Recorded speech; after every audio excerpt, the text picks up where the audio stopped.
은혜 받으실 하나님의 말씀은 요엘서 2장 18절에서 27절까지의 말씀입니다. 오늘 봉독해드린 요엘서 2장 18절에서 27절의 말씀을 가지고 크고 놀라운 일을 행하신 하나님이라는 제목으로 이제 오늘로 해서 세 번째 은혜 말씀을 나누고자 합니다.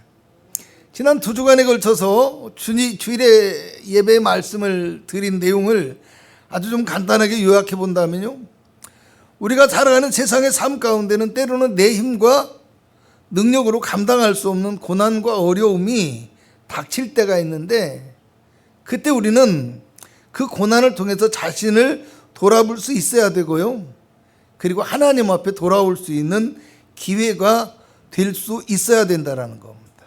할렐루야. 왜냐하면 하나님은 우리를 사랑하시고 불쌍히 여겨주실 뿐만 아니라 우리에게 크고 놀라운 일을 행하여 주시는 분이시기 때문이라는 말입니다. 요엘서는요, 하나님을 떠나 죄악 가운데 살아가는 백성들을 향한 하나님의 심판의 날을 선포하고 있지만, 또 하나님의 징계로 말미암아 고난 가운데 있는 하나님의 백성들을 향한 하나님의 부르심과 회복에 대한 약속의 말씀이기도 합니다. 그런데 우리가 반드시 기억해야 할 것은 하나님의 회복과 구원의 근거가 우리가 아니라 하나님이시라는 사실입니다. 하나님의 은혜를 얻고 그 놀라운 일을 행하시는 하나님의 구원과 축복을 누리며 살아가기 위해서는 반드시 하나님 앞에 나와서 우리가 회개하고 또 돌아와야 된다는 것. 그런데 회개하고 돌아와야 되는 것은 맞지만, 그렇다고 할지라도 하나님의 구원은요, 하나님의 사랑과 은혜로서 값없이 주어지는 것이지 나의 어떤 행위나 노력이나 공로를 통해서 얻을 수 있는 것이 아니라는 것을 알아야 된다는 것. 그래서 우리가 항상 잊지 말아야 될 것이 뭐라고 했어요? 하나님 앞에 언제나 겸손하고 낮아져야 되고요, 그리고 하나님 앞에 늘 항상 감사할 수 있어야 되고, 그리고 하나님께만 영광을 돌리는 삶을 살아갈 수 있어야 한다라는 사실입니다.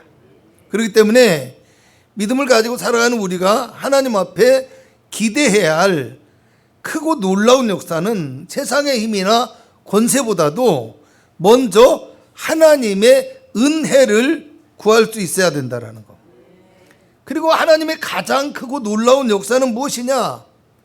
육신의 몸을 입고 이 땅에 오셔서 십자가와 부활의 능력으로 우리에게 생명을 허락해 주신 예수 그리스도의 은혜라는 사실을 우리가 반드시 알고요, 믿음을 가지고 주님과 동행하고 주님의 말씀을 믿고 순종하는 언약의 백성다운 삶을 살아가는 것이 우리에게는 그 무엇보다도 중요하다는 사실을 잊지 말아야 한다라는 겁니다.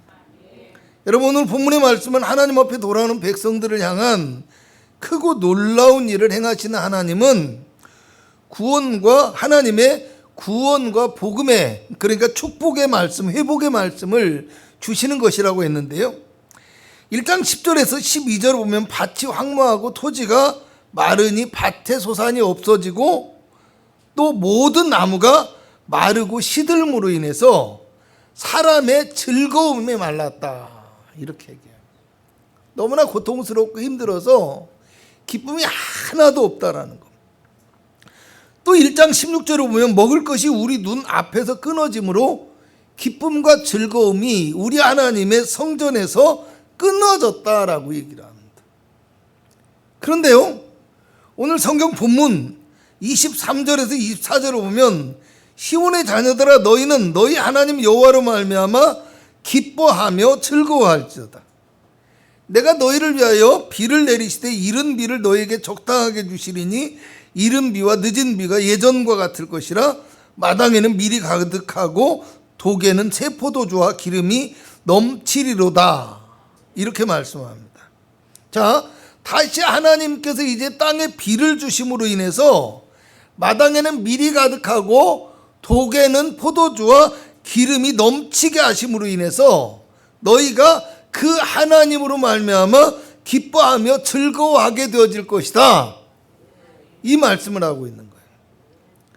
여러분, 1장 4절에서 7절을 보면 또 메뚜기 떼와 같은 한 다른 민족이 그 땅에 올라왔는데 사자와 같은 강한 이빨을 가지고 포도나무를 멸하고 무화과 나무를 긁어서 모든 가지가 하얗게 벗겨졌다라고 얘기합니다.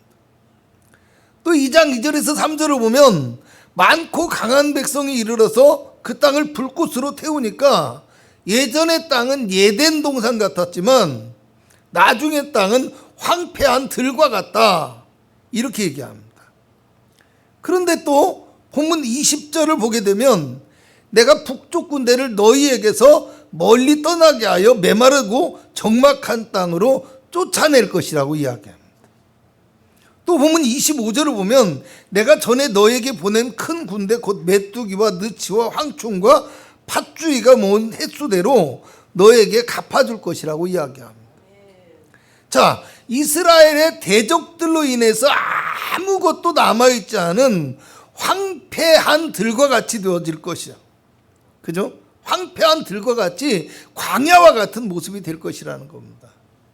그런데 하나님께서는 아무리 강하고 큰 군대라도 그들을 능히 물리쳐 주실 뿐만 아니라 그들로 인해서 받았던 상처와 고통까지도 다 잊어버릴 정도로 완전한 회복과 구원을 우리에게 약속해 주시고 계시다는 말입니다.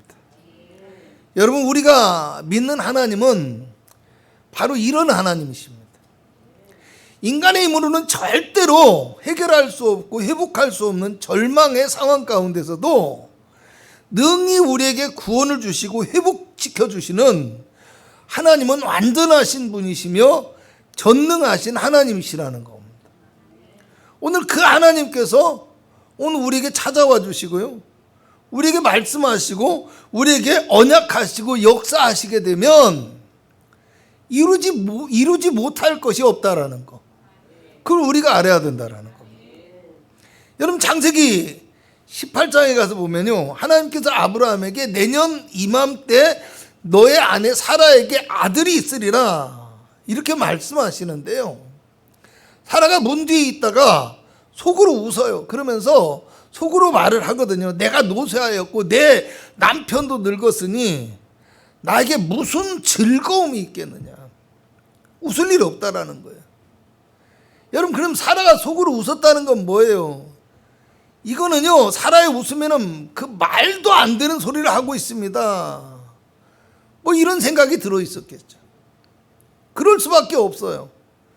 창세기 18장 11절을 보면 아브라함과 사라는 나이가 많아 늙었고 사라에게는 여성의 생리가 끊어졌다, 이렇게 말씀하고 있거든요.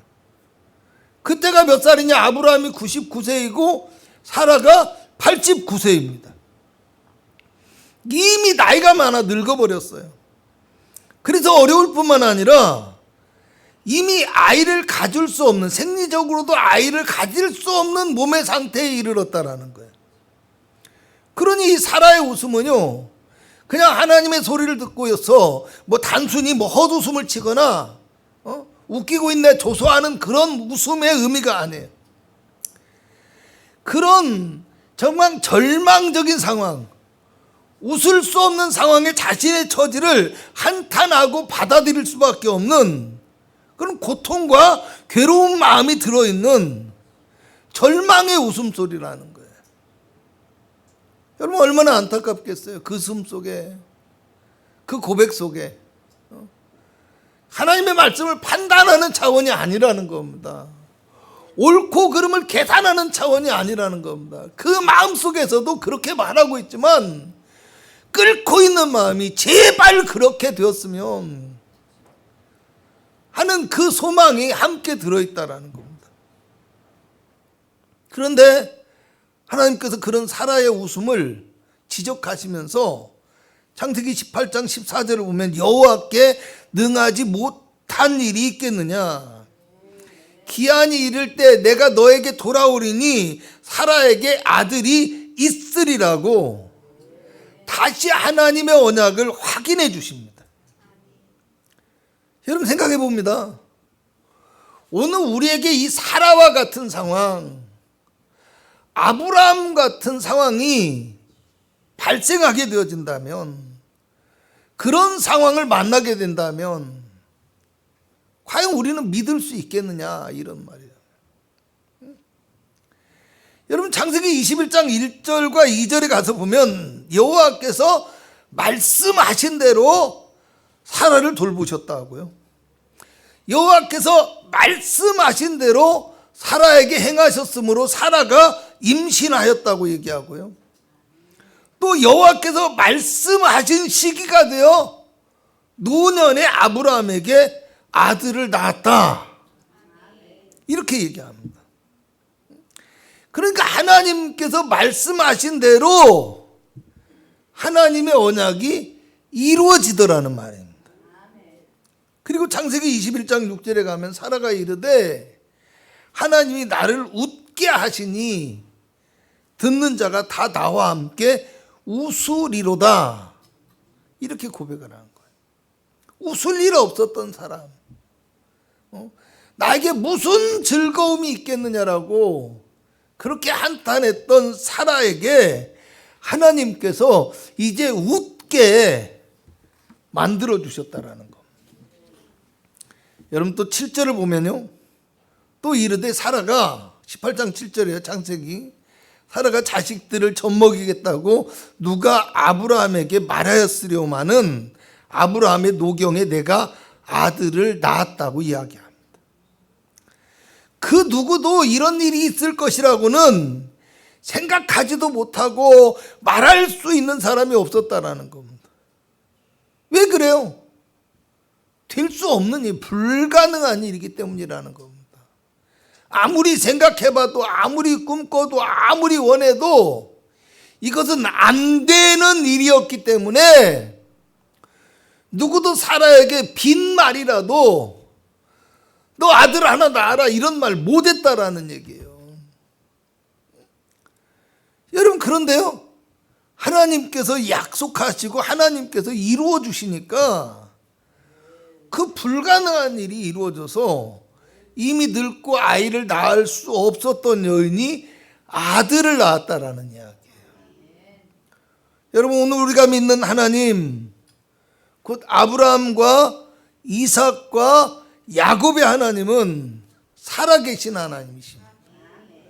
그 하나님은 죽은 자도 살리시고 없는 것도 있는 것 같이 부르시며 능히 하지 못할 일이 없으신 전능하신 하나님이시라는 사실을 우리가 믿을 수 있기를 바랍니다.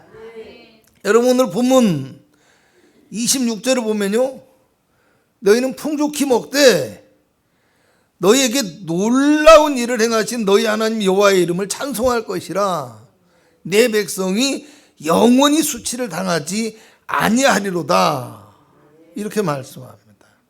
자, 양식을 주시되 풍족히 주시겠다라는 겁니다. 그래서 하나님께서 행하신 놀라운 일로 말미암아 하나님의 영광스러운 이름과 그 명성을 높이며 찬양하게 될 것이라는 말이고요, 다시는 수치스러운 역사를 반복하지 않을 것이다, 이렇게 말씀하고 있는 거예요. 무슨 말일까요? 여러분, 하나님의 구원하심과 하나님의 회복해 하시는 능력은 완전한 것이라는 말입니다. 그리고 하나님의 이름을 부르며 찬송하는 거룩한 백성들을 하나님께서 영원히 보호해 주시겠다라는 약속의 말씀을 하시고 계신다라는 거예요. 여러분, 출애굽기 14장에 가서 보면 애굽을 탈출한 이스라엘 백성들이 홍해 앞에 진을 치고 있을 때, 그때 때 맞춰서 바로의 군대가 병거를 이끌고서 이스라엘 백성들의 뒤를 쫓아옵니다. 그러니까 이스라엘 백성들이 쫓아오는 애굽의 군대를 보고 나서 심히 두려워서 부르짖게 된다고 해요. 여러분, 출애굽기 14장 13절을 보면 모세가 백성에게 이르되 너희는 두려워하지 말고 가만히 서서 여호와께서 오늘 너희를 위하여 행하시는 구원을 보라. 너희가 오늘 본 애굽 사람을 영원히 다시 보지 아니하리라고 합니다. 하나님께서 너희를 위하여 행하시는 구원의 역사는 영원하며 완전한 구원이라는 거예요. 이어서 14절을 보면 여호와께서 너희를 위하여 싸우시리니 너희는 가만히 있을지니라고 얘기해요. 그러니까 13절에서는 너희는 가만히 서서 하나님의 행하시는 것을 보라라고 얘기했고요. 두 번째 14절에는 너희는 가만히 있을지니라. 뭐요? 하나님의 싸우심을 보고. 할렐루야. 여러분, 전쟁이 무슨 가만히 있으면 이길 수 있는 겁니까? 근데 가만히 있으래요. 그냥 보고 있으래요. 여러분, 사실 이스라엘 백성들도요, 이 말을 믿고 따르기에는 쉽지 않았을 거예요. 뭐 저도 마찬가지고요. 저도 그 자리에 있었다면 가만히 있어라. 하나님의 행하시는 구원을 봐라. 아무것도 하지 말고 그거 지켜보고 있어라. 과연 그게 가능했을까요? 그런데요, 여러분, 그 중에 많은 사람들이 무슨 말을 하고 있는 거냐고 따질 수도 있고요. 또 말도 안 되는 소리를 한다고 모세를 책망하고 뭐 이렇게 달라드는 사람도 있었을 것 같아요. 그런데 다시 생각해 보면, 또 현실적으로 생각해 보면요, 그들에게는 사실은 별다른 선택권이 없어요. 자, 병거를 앞세워서 쫓아오는 바로의 군대를 대항해서 싸울 능력 전혀 없습니다. 그래서 바로에게 항복한다고 치자 이거예요. 그럼 바로에게 항복한다고 해도 물론 다 죽이지는 않겠죠. 그런데 반역을 일으키고 도망친 사람들의 안전을 결코 보장할 수가 없네. 그죠? 모세와 아론은 물론이거니와 백성의 뭐 지도자들, 건장한 남성들 다 죽임을 당할 수 있는 그런 위기 가운데 있고요. 이스라엘 백성들이 끌려간다고 해도 이전보다 훨씬 고통스러운 현실을 맞이할 수밖에 없는 거예요. 그러니 선택권이 없는 거예요. 이러지도 못하고 저러지도 못하고. 그런데 하나님께서는 모세를 통해서 너희는 가만히 있어 하나님의 행하시는 구원을 보라. 여호와께서 너희를 위하여 싸우실 것이라 너희는 가만히 있을지니라. 그리고 놀랍게도 하나님께서는 그들이 감당할 수 없는 절망적인 위기의 상황 속에서 다른 한 길을 예비하시는데요, 모세가 하나님의 명령을 따라서 하나님의 지팡이를 손에 잡고 홍해 위로 내밀게 하시거든요. 근데 그 모세가 그 말에 순종해서 지팡이를 잡고 손을 내밀었더니 하나님께서 큰 동풍을 밤새도록 불게 하셨다라는 거예요. 그래서 바다가 마른 땅과 같이 길이 생겼다라는 거예요. 여러분, 이 성경의 내용을 어떤 사람들은요, 너무 인간적으로 풀으려고 해요. 여러분, 하나님의 역사는 그냥 믿는 거예요. 믿어질 수 있는 게 아니라 믿는 거라고요. 우리가 뭐 머리로 복잡한 계산으로 풀을 수 있는 문제가 아니에요. 예? 자꾸 사람이 자기 생각으로 풀으려고 하고 자꾸 믿어지게 풀으려고 하니까 이단이 나오고 치우친 신앙들이 나오는 거예요. 여러분, 어떤 사람들은요, 이것을 우연히 일어나는 자연현상이라고 얘기하기도 해요.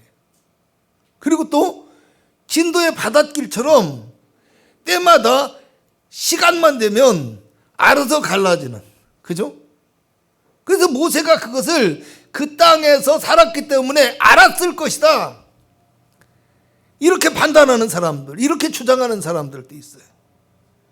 그런데요, 우리가 출애굽기 14장 22절을 보면요, 이스라엘 백성들이 바다 가운데로 걸어갈 때 물이 그들의 좌우에 벽이 되어 있었다고 합니다.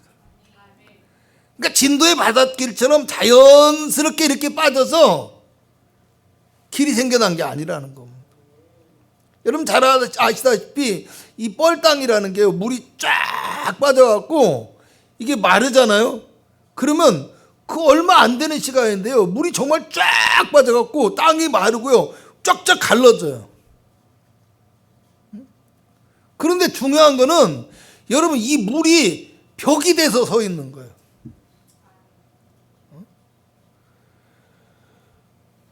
여러분 과연 이게 자연현상으로 설명이 가능한 겁니까? 절대로 가능하지 못해요. 우연히 일어난 것이라고 볼 수가 없고요. 해마다 벌어지는 현상, 세계에서 제일의 관광지가 되었을 거예요. 그죠? 그렇게 제일의 관광지가 되어도 나는 절대 그 길 못 걸어갈 것 같아요. 그 물 보고 무서워서. 할렐루야.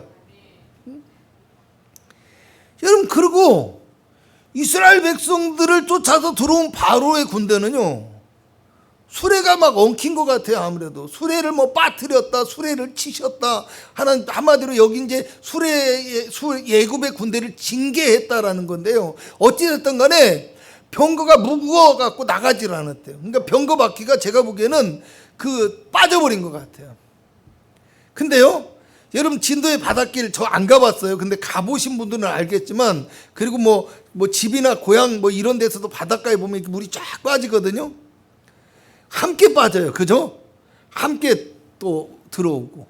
근데 어떻게 그 바닷길이 쫙 갈라져 있는데 이스라엘 백성들이 건너가는 곳은 마른 땅이고, 이 사람들이 따라서 건너오는 곳은 병거 바퀴가 엉킬 정도로, 그저 무거워질 정도로 그렇게 될 수가 있느냐라는 거예요.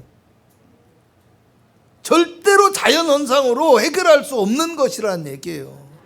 그러니까 자연현상으로 해결이 안 되니까 그냥 모세가 그냥 병거 바퀴 빠졌다 뭐 이런 식으로 얘기를 한 것 같아요. 아니면 병거 바퀴를 치셨다, 부러뜨렸다 뭐 이렇게 얘기한 것 같아요. 근데 모든 병거를 이렇게 한 번에 부러뜨린다? 그것도 해석이 안 돼요. 그잖아요. 하나님의 행하심이 아니고서는 안 된다라는 거예요. 그리고 이스라엘 백성들이 건너자마자 또 모세가 바다에 손을 쫙 내밀었더니 어떻게 됩니까? 물이 다시 흘러서 애굽의 군대가 거기서 한 사람도 살아남지 못하고 다 수장되어 버렸다라는 거. 무슨 얘기야? 하나님이 약속하신 대로 애굽의 군대를 친히 물리쳐 주셨다라는 말이에요. 그리고 출애굽기 14장 31절에 가면 여호와께서 애굽 사람들에게 행하신 그 큰 능력을 보았으므로 백성이 여호와를 경외하며 여호와와 그 종 모세를 믿었다라고 이야기합니다. 홍해 가운데서 애굽의 군대를 물리쳐 주신 하나님께서는 오늘 본문의 말씀을 통해서도 이스라엘을 괴롭히는 북쪽 군대를 물리쳐 주시는, 할렐루야, 크고 놀라운 일을 행하여 주시겠다는 약속의 말씀을 누구를 통해서? 그때는 모세를 통해서 하셨지만 지금은 요엘 선지자를 통해서 말씀하고 계시다라는 겁니다. 그런데요, 우리가 이 말씀이 왜 우리에게 적용되느냐? 이 구원의 언약과 여호와의 날에 대한 이 약속은 단지 그 시대의 이스라엘 백성들에게만 주어지는 것이 아니라는 거예요. 오늘날 예수 그리스도로 말미암아 구원의 언약을 주시는 그 언약이 되어지기도 하고요. 또 주님이 오시는 마지막 날에 이루어질 하나님의 날을 말씀하시는 이중적인 예언, 삼중적인 예언의 말씀이라는 겁니다. 삼중적인 예언의 말씀이라는 것은 과거, 현재, 미래가 다 포함되어진 예언의 말씀이라는 겁니다. 왜 그러냐면요, 이 말씀뿐 아니라 모든 성경이 모든 시대의 모든 사람들에게 적용되어집니다. 아멘. 그리고 모든 사람들에게 이 교훈과 생명이 되는 것과 같이 하나님께서 우리 가운데 찾아오시고 하나님께서 우리 가운데서 일하시는 이 하나님의 날, 이것은 과거, 현재, 미래에 우리의 모든 삶에 똑같이 적용되어지는 거예요. 그 하나님의 행하심은 과거에 우리에게 언약하셨고 현재 우리에게 그 언약이 이루어지고 계시며 마지막 날에 그 언약을 완성하실 것이다 라는 걸 믿으시기 바랍니다. 여러분, 고린도전서 10장에서는요 이렇게 모세가 구름과 바다 가운데서 구원을 얻은 것을 세례라고 말씀하셔요. 그리고 광야 가운데서 신령할 양식을 주신 분, 그 반석이 누구냐? 예수 그리스도라고 말씀하십니다. 여러분, 그리스도는요, 광야와 같은 고난과 죽음의 길을 걸어가는 우리에게 십자가의 크고 놀라운 일을 행하사 부활의 영원한 생명을 우리에게 주셨고요, 지금도 그리스도를 믿고 따르는 백성들에게 크고 놀라운 일을 행하여 주시며 끝까지 인내하며 믿음을 지키는 거룩한 백성들에게 영원한 하나님의 나라에 들어가게 하시는 크고 놀라운 생명의 언약을 주실 것입니다. 그러니까 이미 우리를 구원해 주셨고 지금 우리의 삶을 인도하시며 미래에 영원한 구원을 주신다는 과거와 현재와 미래의 언약을 주시는 분이시라는 거예요. 여러분, 그러므로 오늘도 우리에게 구원을 주시는 예수님을 바라볼 수 있어야 됩니다. 또 우리의 삶을 붙드시고 인도하시며 승리하게 하시는 예수님을 의지하고 살아갈 수 있어야 된다는 거예요. 그리고 하나님의 영원한 생명의 약속이 오직 예수님께만 있다, 이 사실을 믿고 끝까지 믿음을 지키며 주님의 말씀에 순종하는 성도가 되어질 수 있어야 한다라는 겁니다. 그래서 우리의 구주가 되시는 예수님께서 우리의 삶에 역사하시고 믿음의 놀라운 은혜를 성령으로 말미암아 허락해 주시며 크신 권능과 축복을 더하여 주시는 능력 있고 복된 저와 여러분이 되실 수 있기를 주님의 이름으로 부탁을 드리겠습니다. 기도합니다. 그 어떤 고난과 절망의 상황 속에서도 주님을 바라볼 수 있도록 하여 주시옵소서.